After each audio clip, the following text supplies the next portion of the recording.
Wow. Mr. Arevalo, kanina, nandito ako kanina, umakyat na ako. Pagbalik ko rito, nakatungo ka pa rin. Sino ba talaga kausap mo dyan? Gusto mo yung mic? Wala po, Your Honor. Pero ka ba abogado? Yes po, Your Honor. Ikaw ang may-ari ng Wawaw. Opo, Correct? Your Honor. Ano ba yan? Sole proprietorship, partnership, or corporation? Sold po, Your Honor. Sole, ikaw lang. Magkano paid up capital? Magkano kapital mo dyan? Nung una po is 9 million po, 2017. 9 million. 2017 po nag-start po kami. 2017. 17 po. Up to now. Hindi po. Sole proprietor pa rin hanggang ngayon. Opo. Okay. Paano ka naka-garner with 9 million as your capital? Paano ka nakakuha ng malalaking proyekto sa DPWH? Nag-start lang po kami nung 2019 po na may nagka-project po. 2019? Opo. Sino kausap mo? Wala po, Your Honor. Wala po. Wala kang kausap? Wala po. Okay. Involved ka sa Ghost Project? Your Honor, I invoke my right to self-incrimination, Your Honor. Ano nga? Pakiulit. I invoke my right for self-incrimination, Your Honor. What?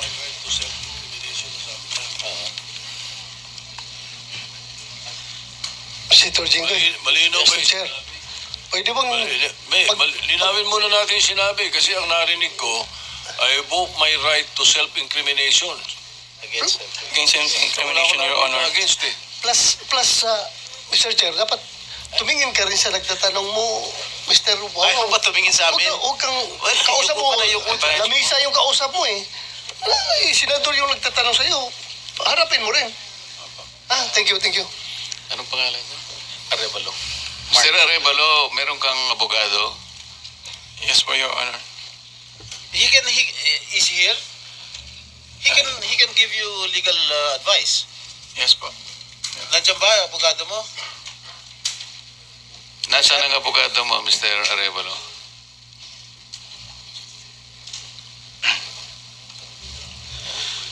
Nasagot ko po, Your Honor.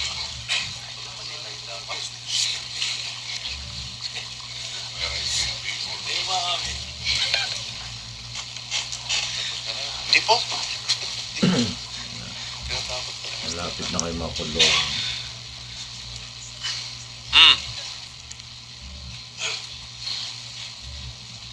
Oh, answer. Tingnan mo na, so may in-advisean ka na ng abogado mo, ha? Mr. Arevalo, Are you involved in any ghost projects? Your Honor, I invoke my right against self-incrimination, Your Honor. Ilan taon ka na? 37 po, Your Honor. 37. Wow, bata ah. Bago ka pumasok sa mga kontrata sa gobyerno, ano trabaho mo dati? May mga, may nasa construction company po ng kamag-anak po. Kamag-anak mo? Gaano kalapit yung kamag-anak mo? Tatay mo ba yan o pinsan, tsuhin? Mga kamag-anak lang po, tita po. Kaya nga, sino ang kamag-anak? Wala namin kamag-anak. Tita po. Ha? Mga tita po. Tita mo? Nasa construction business? Opo. Tinuruan ka? Naglayasan po muna po. Ha? Layasan po. Ano yung mga proyekto mo?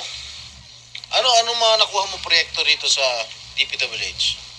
At saan?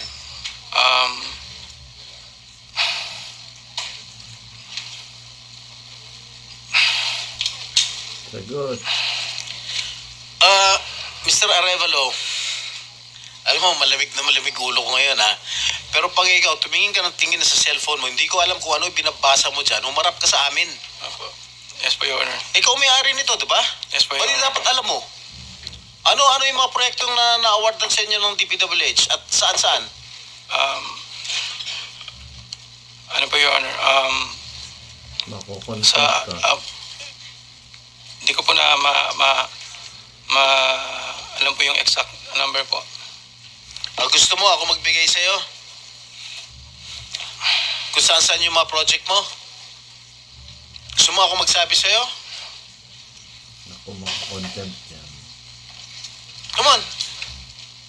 You're wasting our time. It's already 1:45. May session pa kami alas 3. At marami pa magtatanong. That is what I was trying to advise everybody. Kasi po, gagamitin sa session mamaya to 3 o'clock. Kaya nililimit po namin ang sarili namin na magtanong. So, Mr. Chair, Senator kung di naman Jinggoy, sumasagot ito hindi sumasagot agad-agad ito, how can you deduct it from my time? Hey, Mr. Arevalo, Yes po, sumagot ka Your agad. Honor. Ha? Yes po.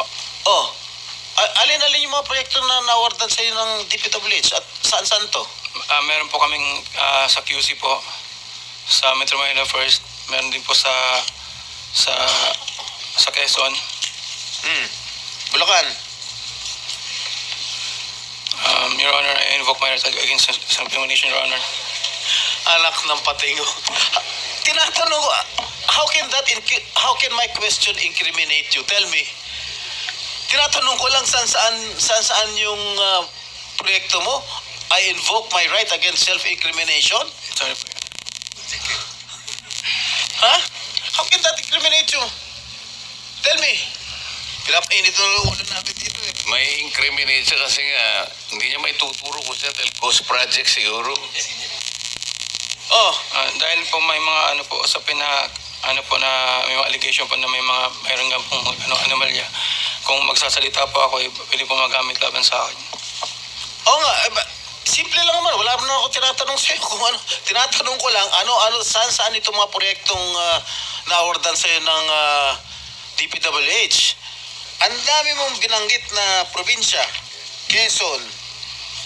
Ano pa? Ano pa yung binanggit niya? QC. Karamihan nito, Bulacan eh. Ba't di mo mabanggit ang Bulacan? Ha? Meron ka pa nga San Juan eh. Hindi mo binabanggit eh. Ha? Metro Manila First po yun, Your Ano? Honor. Sa Metro Manila First po yun, Your Honor. Metro Manila first? Yes po, San Juan po. Oh. Yun po yung pinakuha namin project 2019. Sige. Yung Bulacan, meron ba? Sagot.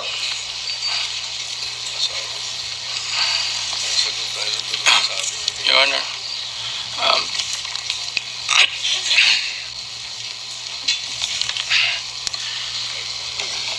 Uminom ka ng tubig.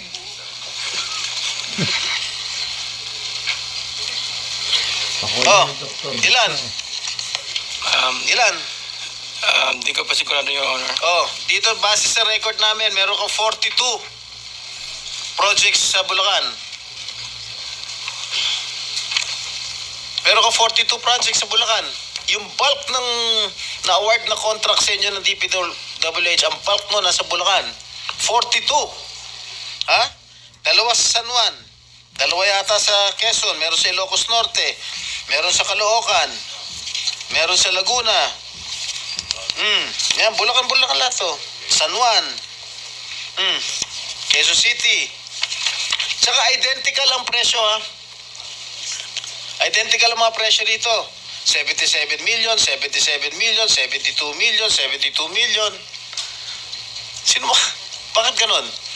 Oh, Lahat ba last and final question. Meron Ba ka ng 42 projects above how Above? much?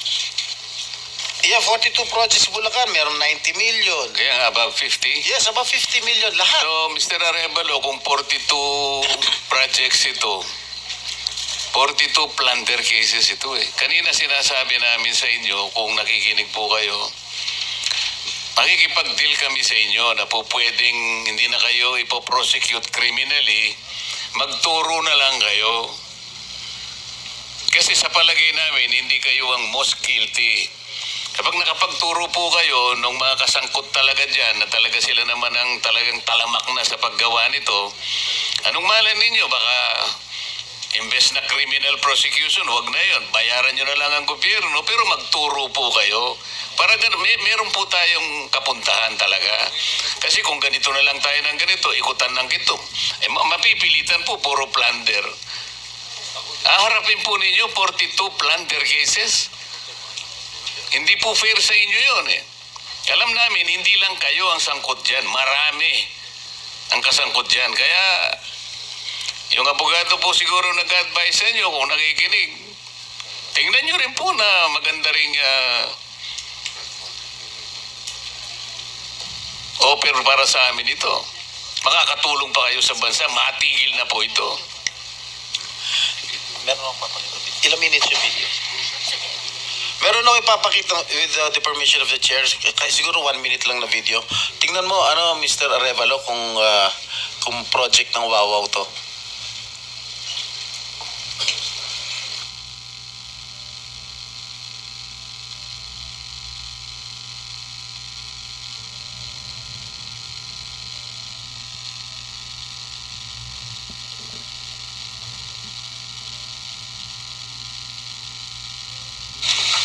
Familiar ka dito?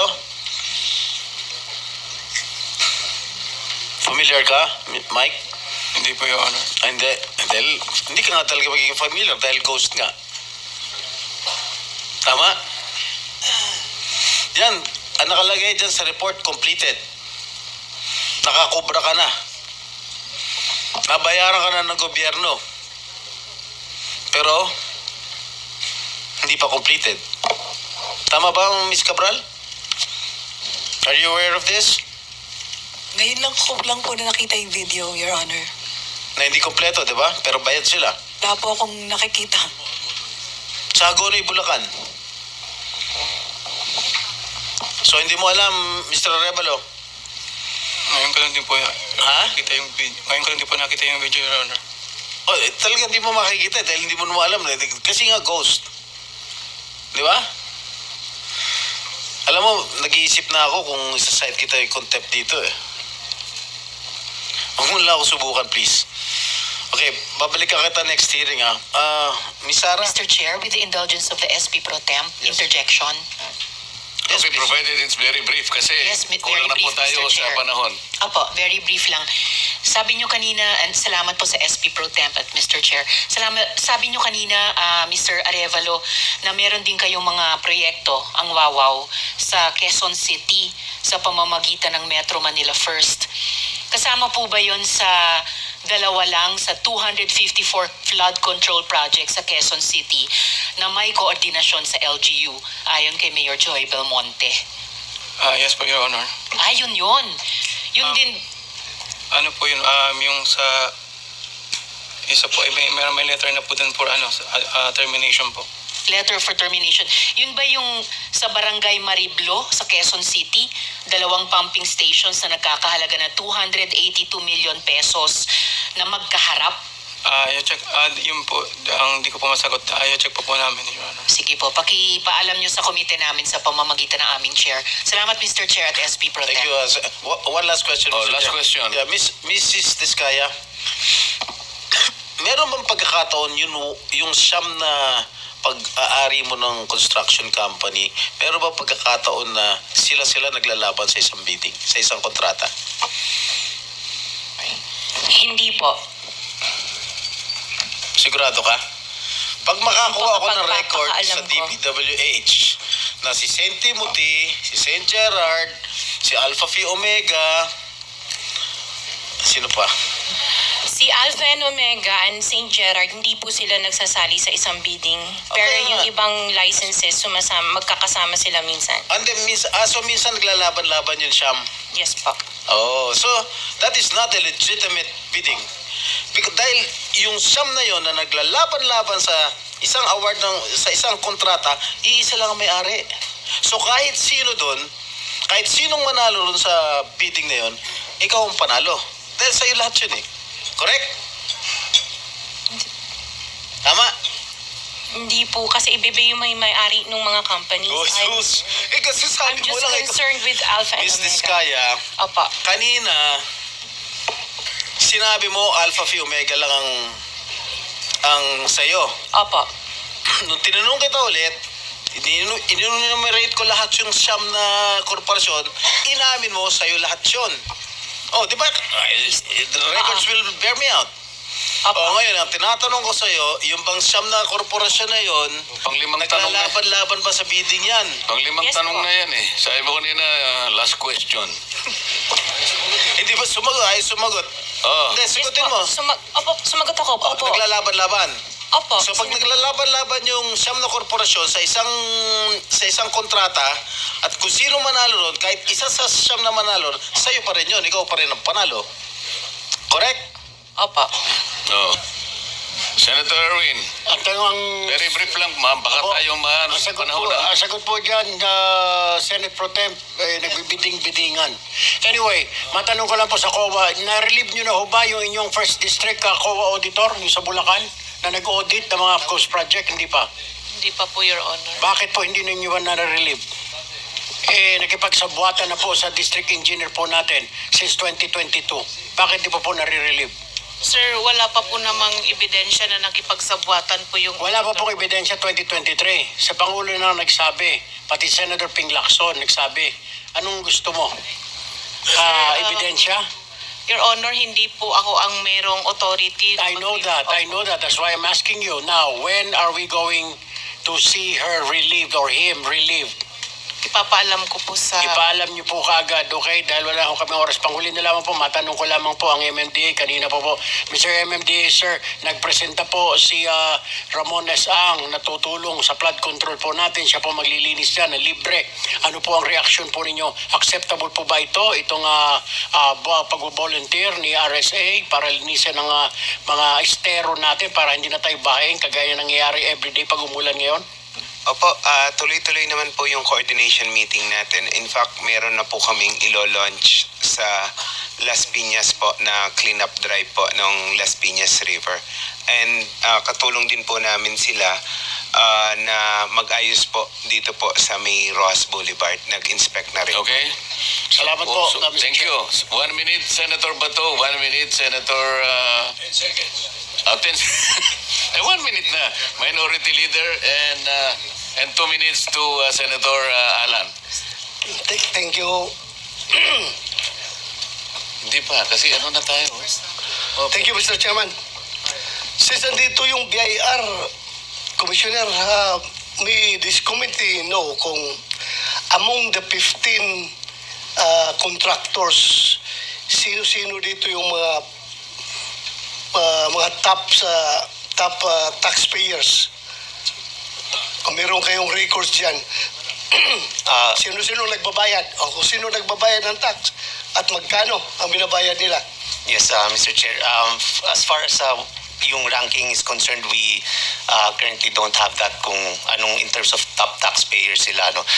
But definitely registered naman and merong mga payments and siguro because of 270, we cannot disclose the amount of taxes that they've been paying unless andito naman sila kung willing silang i-waive yung Section 270. So you cannot provide this committee? In executive session. Executive session? Yes, Mr. Chair. Mr. Chair, may we know from BIR in the next hearing kung magkano ang binabayaran nitong 15 construction companies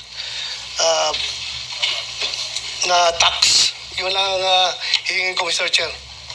Mamaya bibigay mo next hearing. Madala mo yung data at kung gusto mo, executive session. Executives, because that's a condition for Section 27, unless they waive their right to against the confidentiality under Section 270. Do you think ganitong hearing hindi yan magiging exemption? Hindi po, nakalagay po executive session po. Executive session? Yes. So i-ready mo next hearing, ha? Yes, Mr. Mr. Chairman. Thank you. Thank you, With Mr. your Chair. permission, Chairman Bato, just on that point, Mr. Yes. Chairman. Mr. Chairman, just on that point. Yeah. Sir Chairman, good afternoon, Mr. Commissioner. I think we have a different view. If you look at jurisprudence and dun sa Article 270, pag in-order ng Presidente or congressional hearings, you can disclose. What 270 prohibits is the unauthorized disclosure by a BIR employee. But when Congress asks you to disclose, you can disclose without liability.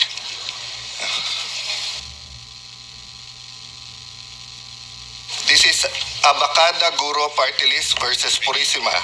Congress power of oversight is intrinsic in the grant of legislative power and it in itself integral to the checks and balances inherent in a democratic system of government, etc., etc. Maybe you want to look at it muna, Commissioner, para we can discuss later. Yes, Mr. Chair, but in addition to Section 270, Section 20 of the tax code provides additional provision that submission of pertinent information to Congress, that any information or any return information which can be associated or otherwise identified directly or indirectly, a particular taxpayer shall be furnished the appropriate committee of Congress only when sitting in executive session, unless such taxpayer otherwise consents in writing to such disclosure. Yes, so meaning you can submit to us. Yes, in executive session, but I think Yes, and then under our rules sa executive session, it is our choice whether we will disclose it or not. yes, So ang pinoprotektahan lang ng Commissioner is yung integrity ng BIR at ng inyong responsibility. But once it is with us, I just want to make that clear. Diba? That is a decision that the committee will make as a committee, of course led by your chairman. Tama, Commissioner? yes, yes, Mr. Chair. Thank you for that clarification. Thank you. Sen Alan, I think we are guided by our precedents also. Nangyari na ito, Commissioner, in the case of Parmali, the BIR sent the subject income tax document in a sealed envelope to the chairman of the committee. Maybe you can also do that. At bahala na ako kung paano ko i-dispose yun. That's the precedent we had so far. Maybe you wanted to consider that. Yes, we will do that, Mr. Chair. Thank you. Senator Alan.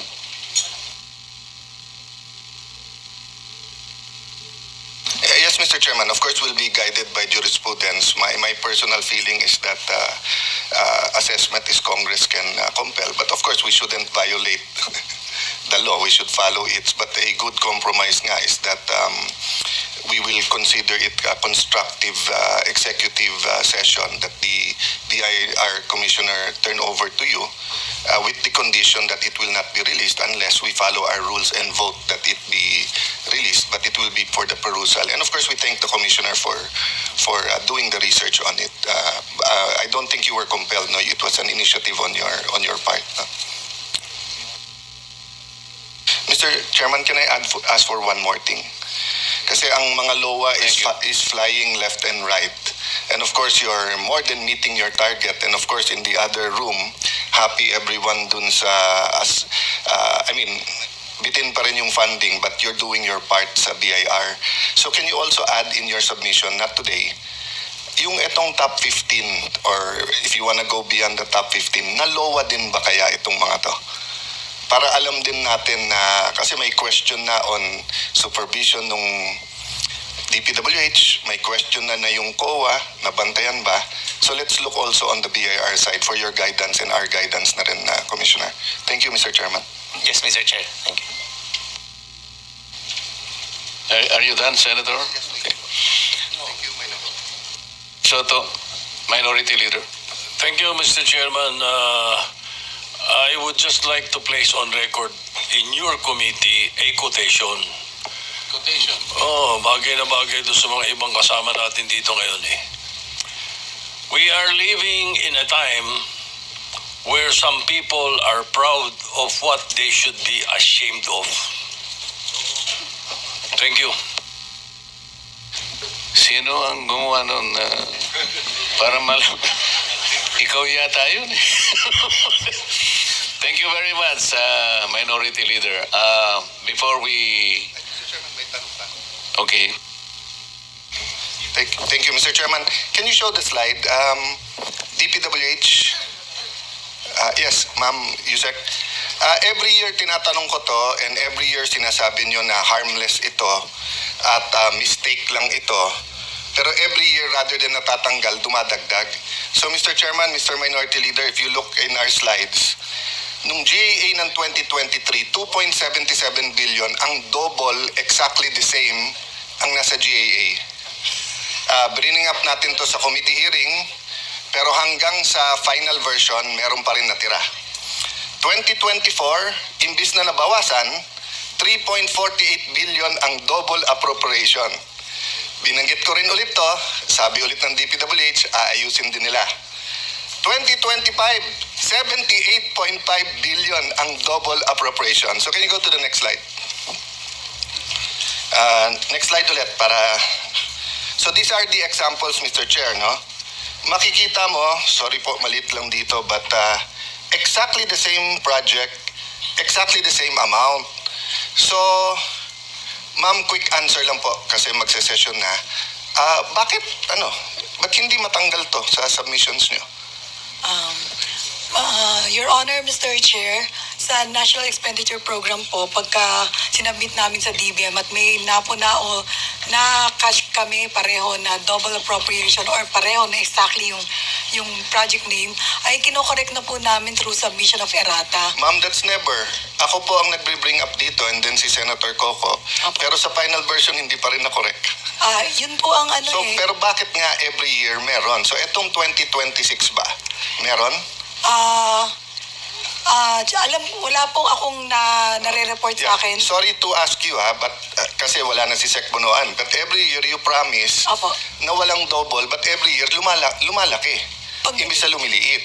So, second question, now that you're doing an investigation, have you looked kung parehong binayaran yung mga double or hindi na binid yung isa or parehong binid? Have you looked o hindi? Posible pong hindi na binid yung isa. No, question ko ma'am, have you looked or not? Honest answer, have you looked or not? Personally po, hindi po. O can you ask and submit to the committee, is your investigation committee, did they or not? Okay. Yes po. Third question, bakit parang hirap na hirap ang DPWH mag-investigate? Hindi lang ngayon, nung inimbestigahan natin yung tulay, ayaw nyo mag-preventive suspension, ayaw nyo mag-submit. Tapos pag kami mga investigation na ganito, para kaming dentista na kailangan hilahin pa yung ngipin ng walang anesthesia, parang bubunutan pa parati. Bakit po ganon? Your Honor, Mr. Chair, hindi ko po masagot yan dahil yung investigation po... May execom kayo ma'am, di ba? Opo. Hindi nyo na pag-uusapan sa execom tuwing may investigasyon? Nung nangyari na po itong lahat na to, it's been more than a month in the SONA. So hindi nyo na pag-usapan yung SONA nung sinabi ni Presidente, mahiya naman kayo at nagtask lang po si former Secretary Bonoan ng mga QAU team para umikot po sa mga regional offices na mag-inspect po. Okay, can you run us through paano yung investigation na yon? Is it general? Is it everything? Di ba nasa inyo yung, under sa'yo yung geotagging? Sa infratrack po. Opo. Sorry, sa application po. Yes po. Yes. So, have you already, binunot nyo na ba lahat ng geotagging nung top 15 man lang? At tinignan nyo na ba kung may ghost o wala? Yun po yung kinuha ng ma-inspectorate, yung geotagging, para po tignan kung nandoon po sila talaga sa location na naka-report po sa application. No, but it's so easy to find out kung may geotagging sila sinubmit, tapos wala. Diba? So for example, sa lahat ng pinakita ni Senator Lacson na ghost, nakita nyo na sa geotagging na may nasubmit nga na meron? Meron pong geotag na naka-report. So sinuspend nyo na ba yung nag-submit ng geotag?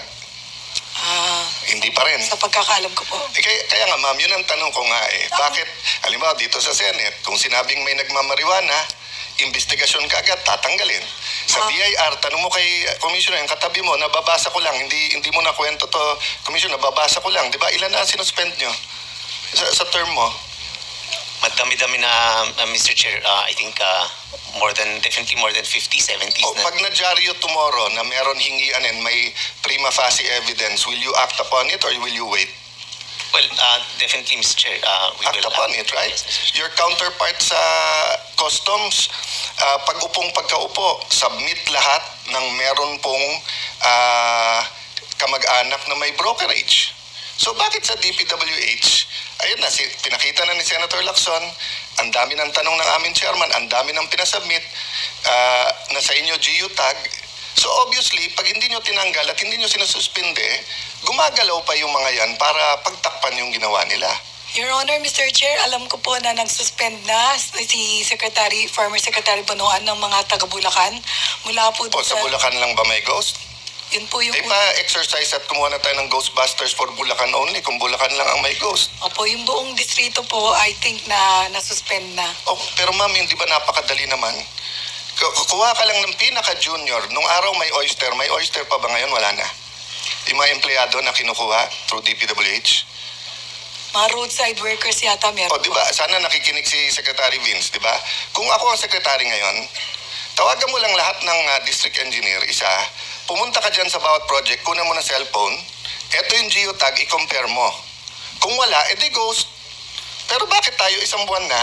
Pasensya ka na mama, ikaw nag-attend, but I know you're a powerful person din there, and pinagre-resign kayo lahat eh. So hindi ko alam kung matatanong ko pa kayo, but I think you should all still assess. But yung frustration sa akin, parang hindi kayo tumutulong sa investigasyon. Parang ano lang, every week lang, sana mamatay na yung issue, sana wala. Pero hindi nyo dinidiinan na talaga kung ano pa talaga ang nangyayari. So, categorically, tell us now, ilan sa 15 ang may ghost project? Apo, kung mako-confirm, Your Honor, dahil hindi ko po alam kung ilan na po yung result ng QAU inspection. Bakit ma'am? Kayo ang nung first hearing natin sa Tulay, ganun din. Ang lahat ng pinadala sa hearing, ang sagot, hindi ko alam. I apologize. Kaya nga, ba't kayo ang pinadala kung hindi alam? O, nasan yung may alam? Wala dito yung ibang DPWH na may alam? Wala ko akong kasamang ibang undersecretary or assistant secretary. Okay, ma'am. Pero can you get back to us on that question? Pwedeng within the day, isend kay Chairman. Ilan sa 15 ang sinasabing may ghost or at least, at kung, let me reverse it. Kung meron dito sa 15, hindi ko sinasabing walang anomalya, doon muna tayo sa ghost. Iba-ibang klaseng anomalya, substandard, overpriced, etc. Ghost muna, ghost. Kung meron dito sa 15 na walang ghost, they also deserve na malagay na sa media na wala silang ghost project, di ba? On the reverse, yung meron ghost na confirmed, we all deserve na alam na natin. O yung ibang inimbestigahan, you can be quiet and say na we need another week, we need another 3 days. O, and then you say, etong 5, walang ghost, etong 7, pero we're looking kung tama yung completion, etc. Okay, last. Paano natin alam pag nagamit yung lisensya? Nagamit lang nung iba yung lisensya. Wouldn't know, Your Honor, Mr. Ma'am, alam mo, nung tumakbo pala akong congressman, tinanong ako, Chairman, ministro pa nagtanong sa akin. Ang tanong sa akin, Sir, marunong ka ba mandaya? Nagulat ako, ministro nagtanong sa akin eh. Sabi ko sa kanya, Sir, padadayain mo ako. Sabi niya, hindi.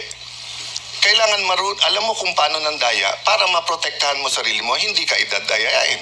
Bakit ka namin susuportahan kung magpapadaya ka? First question ko noong 2022 yun sa inyong secretary. Alam mo ba kung paano korapin ng mga projects ng DPD? Ayaw sagutin. So kung lahat kayo dyan, hindi nyo alam kung paano makokorap yung project, paano mag-imbestiga, o hindi ba tinuruan ko na rin kayo noong 2022? Meron kayong EAW, di ba? O, pakilagay sa screen. Magkano ang EAW nyo the last 4 years? Almost 100 billion pesos. Nakalagay dyan, part of it is for testing. No? Ito po, guidelines ng EAW. Kayo po nagbigay sa akin nun eh. Sabi ko sa inyo, I will not move for its abolition. This is Chairman, 1% to 3.5%. Yung computation ko is based on an average of 2.5%. Yung dun sa yung 100 million na slide. Di ba ang usapan natin noong 2022 hearing, i-require nyo ng checklist ang bawat kontratista at isusure nyo na yung SSS, Pag-ibig at PhilHealth ay babayaran. Kung ginawa nyo yun, ginawa nyo ba? Hindi. Or hindi nyo alam. I mean, it's okay if hindi nyo alam kasi operations ba yun? Kung ginawa ng operations yan, tignan nyo lang yung empleyado. So pag sinabi yan ay empleyado yan ng Corporation B, pero ang nanalo ay Corporation Z, alam mo na pinahiram yung Di ba, huwag na natin paghirapan yung ating sarili, no? But, Sir Chairman, I'll stop there because I know magti-3 o'clock na. But I'd like to submit this and I'd like to ask the DPWH, can you submit the comprehensive yung paggamit ng EAW? And bakit nga wala yung testing? Number 2, dun sa mga sinabi na ni Senator Lacson or sinabi ng kahit sinong senador or nabuko nyo na ghost, ibigay nyo sa amin yung kopya ng geotagging at sino nakapirma dun sa mga yon, di ba? Last talaga, Mr. Chairman, is COA here. Yes. So ma'am, dun sa mga may ghost na nabayaran, are we also looking already into sinong auditor dun? Opo, Your Honor. Okay. So I'll stop there, but can you brief us on that? And same naman na sinabi ko, no, na if the BIR is proactive, the customs is proactive, alam naman natin yung top 10 na at least perception-wise tingin ng tao corrupt. So double, triple time tayo doon. But you're doing something internally na rin, no, ma'am? Meron po. Meron na rin, ma'am. Okay. Thank you, Mr. Chairman. Thank you. You have 30 minutes. Salamat, Mr. Chair. No, 30 seconds. Ay, 2:14. Sige, kahit 1 minute, Mr. Chair, kasi sabi nyo sa amin kanina, opo, hanggang 2:15 lamang po. Opo, salamat, Mr. Chair. Ang huling tanong ko po para ngayong araw sa MMDA. Sino po yung, yes, sir, Sir Attorney Artes. Gaya ng itinanong ko kanina kay Mr. Arevalo ng Wawaw kanina, Attorney Artes, lumabas po sa balita na 2 lang mula sa 254 flood control projects sa Quezon City ay may koordinasyon sa LGU ayon kay Mayor Joy Belmonte. So, tanong ko po, can flood control projects really be made without coordination with the LGU? At kung kailangan naman ng coordination, bakit po maraming proyekto ang hindi nagko-coordinate sa mga LGUs, Mr. Chair?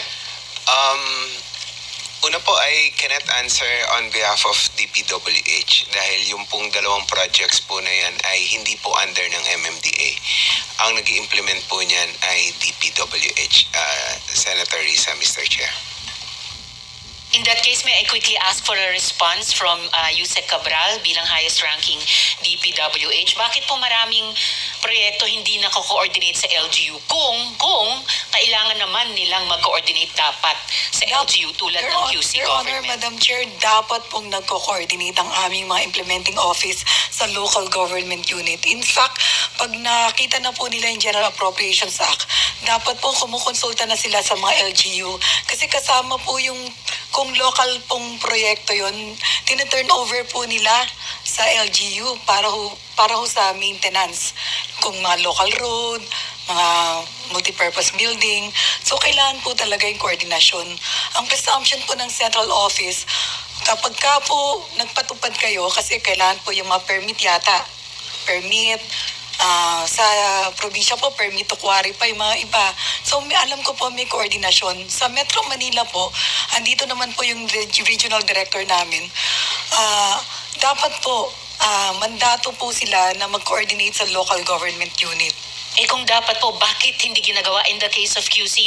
1% lang sa flood control projects ang kino-ordinate kina Mayor Joy sa Quezon City Siguro Hall. po, Madam Chair, kailangan natin tanungin kung bakit ang implementing office. Dahil sa amin po sa central office, lagi po namin nire-remind sa mga regional directors meeting na makipag-coordinate kayo sa local government unit. Lalong-lalo na po kung yan ay mga flood control, kung kinakailangan po na nandyan, kailangan din po na nasa tamang location. Yan po, may mga instruction naman po. Pwede po bang itanong, Mr. Chair, sa NCR, DPWH? A quick answer dito sa unang tanong ko sa MMDA at DPWH. Very, very quick kasi kailangan po natin Thank you, Mr. magmadali. Chair. Andito po yung regional director ng National Capital Region namin, Your Honor, Mr. Chair. Please, the question. The question, Chair, ay kung dapat, ayon sa DPWH National, dapat nagko-coordinate sa mga local government units para sa mga flood control projects. Bakit 1% lang ng flood control projects sa Quezon City ay yun lamang ang kino-ordinate sa Quezon City government, ayon kay Mayor Joy, Mr. Chair? Calls for an answer of yes or dapat ba o hindi? Dapat po, Your Honor. Okay. Opo, sinabi na po yan ng National, Mr. Chair, pero bakit hindi, yung 99% hindi daw kino-ordinate sa Quezon City government, sir? Most of the projects implemented by the District Engineering Office, usually naman po sumusulat po paglabas po ng GAA, sumusulat po yung mga district engineers sa mga LGU. Kaya lang siguro dun sa part po ng Quezon City, wala po naging clearance to proceed. But may sulat naman po na informing them about the projects po. Walang clearance to proceed and yet nag-proceed. Yes po, Your Honor. Sino dapat nag-issue ng clearance to proceed pero hindi nag-issue? Kailangan po meron din pong clearance from the LGU po, Your Honor. So kasalanan nito ng QC. Hindi, iba yung sinasabi ni Mayor Joy eh. 252 flood control projects, dalawa lang ang kino-ordinate sa Quezon City Hall. So how does DPWH NCR explain that? I think that's a very important subject that you will pursue, Senator Risa, in the next hearing. Will do, Mr. Chair. Importante yan. Salamat po. Hindi mo masasagot lahat yan. Sige po, Wala na Mr. tayong Chair. panahon. Salamat po. Pati Thank po you. sa MMDA, yung flood control plan po nila, o master plan sa buong Metro Manila, Mr. Chair. Salamat po, Mr. Chair. Okay, thank you. Before we suspend the hearing, there are several administrative matters I want to take up with you, especially the resource persons. Let me remind the DPWH that the Blue Ribbon Committee several times have requested for so many documents from you. Until now, you have not done so. You please check with the staff of Blue Ribbon for all the several documents we have requested from you.